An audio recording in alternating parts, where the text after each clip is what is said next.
जय हिंद बच्चों, स्वागत है आपका एक बार फिर से आपके अपने YouTube channel step next step पर।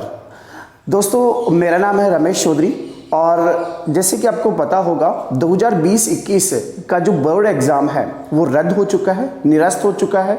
और जो 2020-21 में जो 11th क्लास से प्रमोट होकर 12th क्लास में अब की बार जो आए हैं उनके लिए सिलेबस जो RBSE सिलेबस था उसकी जगह नया सिलेबस NCERT लागू हो चुका है और ये सब आपको पता होगा।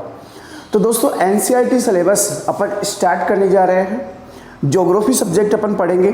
ज्योग्राफी में NCERT जो 12th है उसमें 2 बुक्स है, एक वर्ल्ड के बारे में है या एक भौतिक भूगोल के मूल सिद्धांतों के बारे में है और एक है आपकी जो ह्यूमन ज्योग्राफी मानव भूगोल, जिसमें अपन भारत की अर्थव्यवस्था और भारत के लोग यानी कि भारत की पॉपुलेशन जनसंख्या इसके बारे में अपन पढ़ेंगे।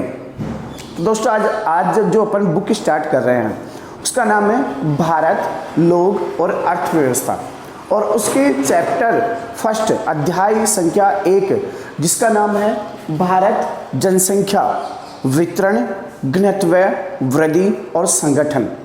इसको अपन स्टार्ट करेंगे। तो दोस्तों, अपन स्टार्ट करते हैं अध्याय 1 भारत की जनसंख्या और उसका पहला पॉइंट है जनसंख्या वितरण। इसको अपन पढ़ेंगे।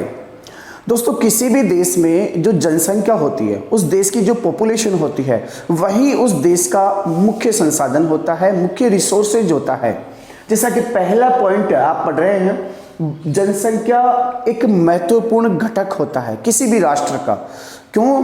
क्योंकि दोस्तों, कोई भी जो क्षेत्र है वो क्षेत्र जाना जाता है उस देश में, उस क्षेत्र में रहने वाले लोगों की वजह से। वही लोग वहाँ पर जो प्राकृतिक संसाधन है उनका उपयोग करते हैं, उनसे नई चीज़ें बनाते हैं और अपने देश की अर्थव्यवस्था का विकास करते हैं। तो किसी भी देश के जो मुख्य रिसोर्सेज या मुख्य घटक या मुख्य जो संसाधन होते हैं वो उस देश की जनसंख्या होती है। इसलिए हमें ये जानना जरूरी होता है कि किस देश में कितने लोग रहते हैं, कितनी संख्या में रहते हैं, वो जो वहाँ पर जो नेचुरल रिसोर्सेज है क्या वो उनका पोषण कर पा रहे हैं या नहीं कर पा रहे, या पॉपुलेशन ज़्यादा हो गई है, रिसोर्सेज कम रह रहे हैं। इन सब का आकलन करने के लिए दोस्तों अपन जनसंख्या को पढ़ते हैं। तो पहला पॉइंट आपका क्लियर हुआ कि जनसंख्या किसी भी देश की महत्वपूर्ण घटक होता है। दूसरे पॉइंट की बात करें तो अपन बात कर रहे हैं भारत की पॉपुलेशन की। ओके दोस्तों, तो भारत की कुल जनसंख्या 121 करोड़ है अकॉर्डिंग 2011 जो सेंसस है, 2011 की जो जनगणना है उसके अकॉर्डिंग भारत की कुल पॉपुलेशन कितनी है? 121 करोड़ है दोस्तों। अगर अपन देखें तो विश्व का दूसरा सबसे बड़ा या दूसरा सबसे ज्यादा जनसंख्या वाला देश है भारत। फर्स्ट नंबर पे चाइना आता है और सेकंड नंबर पे भारत आता है। तो विश्व में दूसरा सबसे संघन बसा हुआ जो देश है वो भारत है, अर्थात विश्व में जनसंख्या के मामले में भारत दूसरा स्थान रखता है। आगे अपन देखें, उत्तरी अमेरिका, दक्षिणी अमेरिका और ऑस्ट्रेलिया, अगर तीनों कॉन्टिनेंट को जोड़ दिया जाए, उत्तरी अमेरिका, दक्षिणी अमेरिका और ऑस्ट्रेलिया, तीनों महाद्वीपों की पॉपुलेशन को अगर जोड़ दिया जाए तो भी भारत की पॉपुलेशन से कम है। यानी तीनों कॉन्टिनेंट की जनसंख्या मिलकर भी भारत की जनसंख्या से कम है। आगे जो पॉइंट है, भारत की पहली जो सेंसस है, पहली जो जनगणना है वो 1872 में हुई थी, लेकिन दोस्तों ये पूरी नहीं हुई थी। पहली जो संपूर्ण जनगणना थी वो 1881 में कंप्लीट हुई थी। तो दोस्तों, पहली जो सेंसस है वो 1881 में कंप्लीट हुई। अभी जो लास्ट जो जनगणना हुई जो 2011 में हुई वो 14वीं थी। अब जो 2021 में होने वाली है वो 15वीं जनगणना होगी। तो दोस्तों, भारत में जो जनगणना है वो प्रत्येक 10 वर्ष बाद में होती है। 1881 में पहली थी, 2011 में 14वीं होगी और 2021 में 15वीं होगी। इसके बाद में अपन देखते हैं कि भारत में जो जनसंख्या है उसका वितरण जो है वो असमान है। जनसंख्या असमान रूप से बसी हुई है भारत में, जिसका रीजन क्या है? रीजन ये है, आगे अपन पढ़ेंगे। पहले ही देख लेते हैं कि जनसंख्या रहती कहाँ पे ज़्यादा है और कम कहाँ रहती है। तो दोस्तों, सबसे ज़्यादा हाई पॉपुलेटेड जो स्टेट है वो उत्तर प्रदेश है। सबसे ज़्यादा जनसंख्या यूपी में रहती है और सबसे कम सिक्किम में रहती है। अगर अपन संघन बसे हुए राज्यों की बात करें जहाँ पे जनसंख्या बहुत ज़्यादा है तो उत्तर प्रदेश, फिर उसके बाद में महाराष्ट्र, बिहार और पश्चिम बंगाल का नाम आता है। न्यूनतम जनसंख्या वाले प्रदेशों में सिक्किम आता है, अरुणाचल प्रदेश आता है और इसके अलावा जम्मू कश्मीर जो एरिया है, जो नॉर्दर्न एरिया है, माउंटेन एरिया है, वहाँ पे जनसंख्या कम रहती है। अब दोस्तों जनसंख्या यहाँ पे अधिक है और यहाँ पे कम है, यानी कि असमान है। असमान होने के कारण क्या है? तो दोस्तों इन कारणों को अपन मुख्यतया 3 भागों में डिवाइड कर सकते हैं। कुछ भौतिक कारक हैं, कुछ आर्थिक कारण हैं और कुछ ऐतिहासिक और सामाजिक कारण हैं। भौतिक कारण की अगर अपन बात करें तो दोस्तों एक तो आता है भूविन्यास, यानी कि भूमि की आकृति। अगर भूमि की आकृति समतल होगी, मैदानी वाली होगी या फिर कम ढलान वाली होगी तो वहां पे पॉपुलेशन ज्यादा रहेगी। अगर भूमि की आकृति तीव्र ढलान वाली है, पहाड़ी है, उबड़ खाबड़ है तो वहां पे जनसंख्या कम रहती है। क्यों?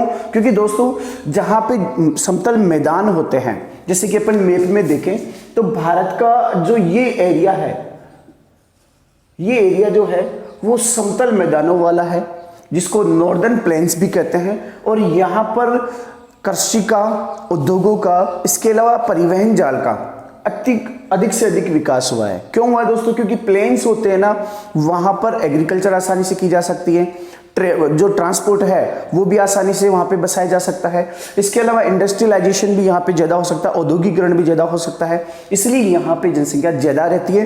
किसकी तुलना में? ये जो नॉर्दर्न माउंटेन है, उत्तरी जो पर्वतीय क्षेत्र है, ये वाला पार्ट और ये वाला पार्ट।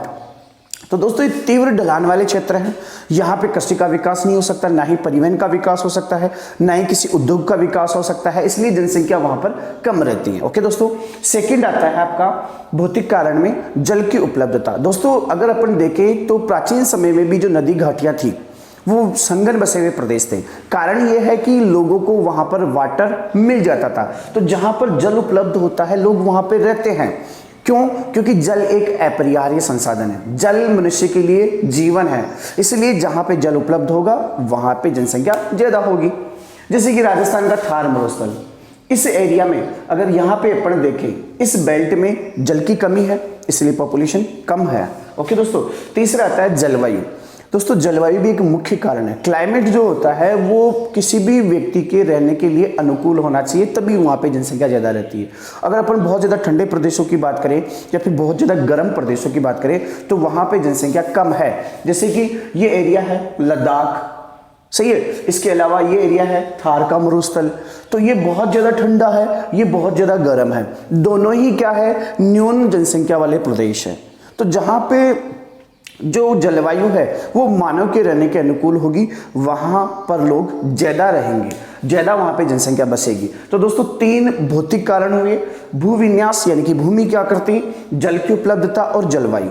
दूसरा आता है आर्थिक कारण। कुछ आर्थिक कारण भी होते हैं दोस्तों, इकोनॉमी से जुड़े हुए होते हैं, कुछ अर्थव्यवस्था से जुड़े हुए कारण होते हैं जिनकी वजह से भी जनसंख्या ज़्यादा या कम पाई जाती है। उनमें फर्स्ट आता है आपका औद्योगिकरण।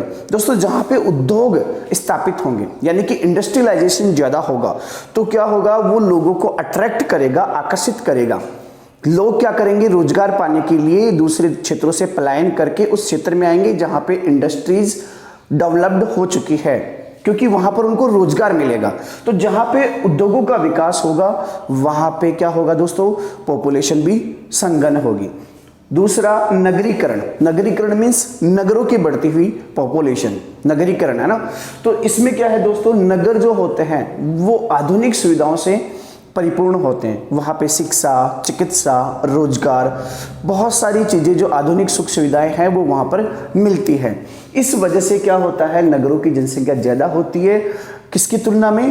रूरल एरियाज़ की तुलना में, ग्रामीण क्षेत्रों की तुलना में जो सिटीज़ होती हैं उनमें पॉपुलेशन ज़्यादा होती है। ओके दोस्तों, अगर अपन देखें औद्योगिक जो क्षेत्र है जैसे कि बोकारो हुआ है ना, आपका दुर्गापुर हुआ, तो यहाँ पर जनसंख्या ज़्यादा रहती है। अगर नगरों की बात करें जैसे मुंबई हुई, दिल्ली, चेन्नई, जयपुर, तो यहाँ पे पॉपुलेशन ज़्यादा रहती है। किसकी तुलना में? ग्रामीण एरिया की तुलना में। तो दोस्तों तीसरा पॉइंट आता है आपका ऐतिहासिक और आर्थिक कारण। दोस्तों कुछ ऐतिहासिक कारण भी रहे होंगे, कुछ इतिहास से जुड़े हुए कारण भी रहे होंगे, जैसे कि चित्तौड़। दोस्तों कुछ पहले जो शासक थे जिन्होंने जहाँ पे अपनी राजधानी बनाई, जिन शासकों ने जहाँ पर अपनी राजधानी बनाई, वो आज एक नगर के रूप में विकसित हो चुका है। तो अपन कह सकते हैं कुछ इतिहास से जुड़े हुए भी कारण हैं। इसके अलावा कुछ सामाजिक कारण है, समाज में भी कुछ ऐसे कारण हैं, सामाजिक जनजीवन की वजह से भी लोग अपने समाज, अपने धर्म, अपने तौर तरीके वाले लोगों के पास में रहना पसंद करते हैं और वहाँ की जनसंख्या को संगन बना देते हैं। तो दोस्तों भारत में जनसंख्या वितरण असमान है, क्लियर है, और असमान होने के कारण ये है। तो दोस्तों एग्जाम में क्या पूछा जा सकता है, हो सकता है आपसे सिर्फ भौतिक कारण पूछा जाए कि जनसंख्या वितरण के असमान होने के भौतिक कारण बताओ। तो दोस्तों आपको 3 ही बताने हैं, भूविन्यास, जल की उपलब्धता और जलवायु। अगर आर्थिक कारक पूछा जाता है तो आप औद्योगिकरण और नगरीकरण बताएंगे, और अगर आपसे पूछ लिया जाता है कि जनसंख्या वितरण के असमान होने के कारण बताइए, तब अपन फिर पूरा बता देंगे। ओके दोस्तों, एक बार मानचित्र में अपन देख लेते हैं कि जनसंख्या कहाँ ज़्यादा रहती है भारत में और कहाँ कम रहती है। तो दोस्तों एक तो जो नॉर्दर्न प्लेन्स है, जिसमें पंजाब, हरियाणा, उत्तर प्रदेश, बिहार, पश्चिम बंगाल, ये जो एरियाज है यहाँ पर जनसंख्या ज़्यादा रहती है। कारण क्या है, क्योंकि यहाँ पे प्लेन्स है, समतल मैदान है, वाटर अवेलेबल है, जिसकी वजह से लोग एग्रीकल्चर से जुड़े हुए हैं। और आपको पता है भारत की आधी से अधिक जनसंख्या एग्रीकल्चर पे डिपेंड है। तो जो ये लोग कृषि कार्य करते हैं और यहाँ पे संगन रूप से बसे हुए हैं। दूसरा जो संगन बसा हुआ क्षेत्र है वो दोस्तों कोस्टल रीजन है, भारत का तटीय प्रदेश, कोस्टल रीजन ऑफ इंडिया। क्योंकि ये जो एरिया है कोस्टल रीजन है, जो तटीय प्रदेश है, वो भी प्लेन्स है, मैदानी है। तो इस वजह से भी यहाँ पर लोग ज़्यादा संघन रूप से रहते हैं।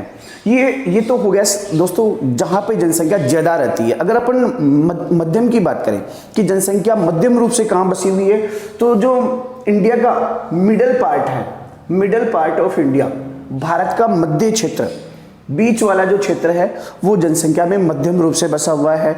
और न्यून जनसंख्या की बात करें तो दोस्तों उसमें एक तो आ जाता है आपका थार का मरुस्थल, और एक आ जाता है आपका माउंटेन एरिया, पर्वतीय क्षेत्र। तो एक तो राजस्थान का थार का मरुस्थल, इसके अलावा जम्मू कश्मीर, उत्तराखंड, हिमाचल प्रदेश, सिक्किम, अरुणाचल प्रदेश, मिजोरम, नागालैंड, मणिपुर, त्रिपुरा, ये जो क्षेत्र है यहाँ पर जनसंख्या बिल्कुल न्यून पाई जाती है, कम पाई जाती है। ओके दोस्तों, अब सेकेंड पॉइंट, आपका फर्स्ट पॉइंट कंप्लीट हुआ दोस्तों, वितरण, जनसंख्या वितरण आपका कंप्लीट हो चुका है। सेकंड पॉइंट पढ़ेंगे अपन जनसंख्या घनत्व। जनसंख्या वितरण से तात्पर्य था कि लोग भूपृष्ठ में किस तरीके से बसे हुए हैं, किस तरीके से उनका फैलाव है। और जनसंख्या जो घनत्व है, जो पॉपुलेशन डेंसिटी है, उसका मतलब होता है धरातल और लोगों के बीच का अनुपात, यानी कि अर्थ सरफेस एंड पॉपुलेशन दोनों के बीच का जो रेशियो है वही क्या कहलाता है, जनसंख्या घनत्व, पॉपुलेशन डेंसिटी। दोस्तों जनसंख्या घनत्व को जो परिभाषा अगर अपन दें, उसकी डेफिनेशन अगर अपन दें तो उसका डेफिनेशन होती है प्रति इकाई क्षेत्र में रहने वाले लोगों की संख्या, प्रति इकाई क्षेत्र में रहने वाले लोगों की संख्या ही क्या कहलाती है, जनसंख्या। भारत में प्रत्येक वर्ग किलोमीटर में इसे ज्ञात किया जाता है। और वो किस तरीके से ज्ञात होगा दोस्तों, अगर इसका अपन फॉर्मूला देखें पॉपुलेशन डेंसिटी का, तो फॉर्मूला होगा population divided by area. Okay दोस्तों, पॉपुलेशन को क्या करेंगे, जनसंख्या में किसका भाग देंगे अपन, क्षेत्रफल का भाग देंगे। तो 2011 सेंसस से 2011 की जनगणना के अनुसार टोटल पॉपुलेशन 121 करोड़ है और टोटल एरिया 32.8 लाख वर्ग किलोमीटर है। अगर अपन 121 करोड़ में 32.8 लाख वर्ग किलोमीटर का भाग देते हैं तो भारत का जो पॉपुलेशन डेंसिटी आता है वो 382 व्यक्ति प्रति वर्ग किलोमीटर या किलोमीटर स्क्वायर। तो दोस्तों भारत का पॉपुलेशन डेंसिटी है 382 व्यक्ति प्रति वर्ग किलोमीटर। किसके आधार, 2011 की जनगणना के आधार पर। 2011 सेंसस के अकॉर्डिंग भारत का पॉपुलेशन डेंसिटी 382 पर्सन पर स्क्वायर किलोमीटर। ओके दोस्तों, आगे अपन देखते हैं कि भारत में जो पॉपुलेशन डेंसिटी है वो कौन से स्टेट में ज़्यादा है और कौन से स्टेट में कम है। जनसंख्या जो घनत्व है वो सबसे ज़्यादा दोस्तों बिहार में है। 2011 की जनगणना के अनुसार सबसे ज्यादा पॉपुलेशन डेंसिटी बिहार का है, 1102 व्यक्ति प्रति वर्ग किलोमीटर। उसके बाद में नंबर आता है पश्चिम बंगाल का। पश्चिम बंगाल में कितना है दोस्तों?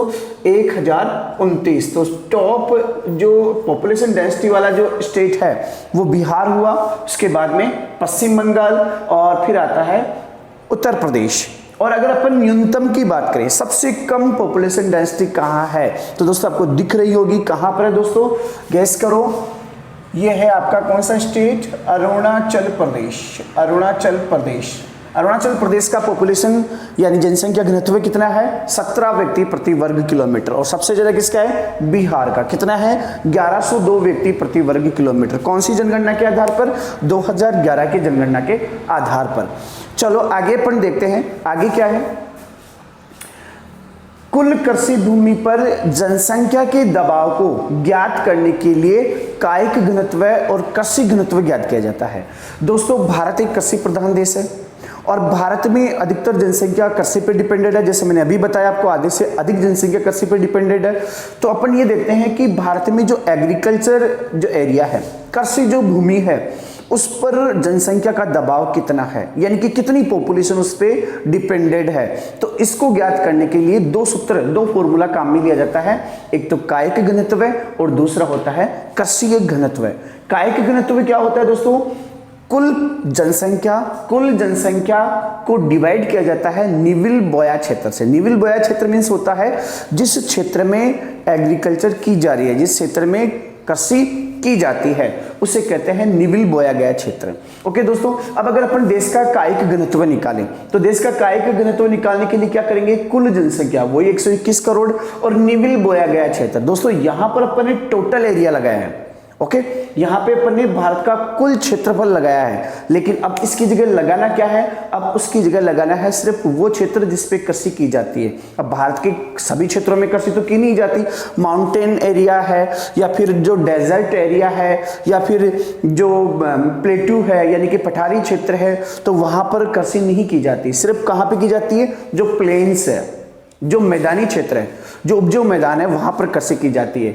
तो कायिक घनत्व निकालने के लिए क्या करते हैं? कुल जनसंख्या यानी कि किसी भी राज्य, किसी भी देश की कुल जनसंख्या और उस राज्य या उस देश का निविल बोया गया क्षेत्र।